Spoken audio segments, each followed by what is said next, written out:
आज माझ्यावरती अशी वेळ येईल असं मला कधीच वाटलं नव्हतं. नमस्कार, मी गौरी पाटील. स्वागत आहे तुमचं ऑलराऊंडर गौरी या पेज वरती.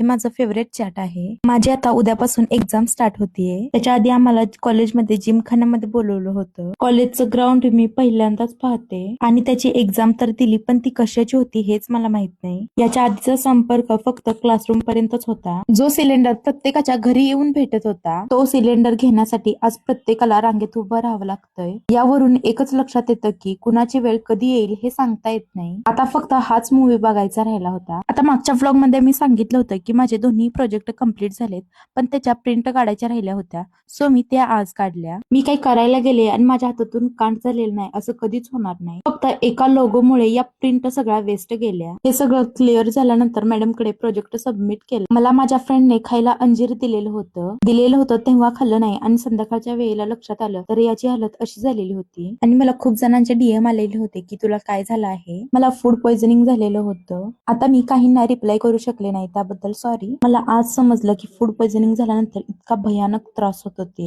माझं रात्रभर पोट दुखत होतं आणि वॉमिटिंग चालू होती. आपण आई वडिलांवरती कितीही रागवलं तर ते प्रेम करायचं कधीच थांबवत नाही. माझ्यासोबत माझ्या मम्मी पप्पांची ही रात्रभर झोप झालेली नाही. मी आजारी होते त्यामुळे माझी रात्रभर झोप झालेली नव्हती. पण माझ्यापेक्षा जास्त जागे माझे मम्मी पप्पा होते, कारण मुलाचं दुःख हे त्यांच्या स्वतःच्या झोपेपेक्षा जास्त होतं.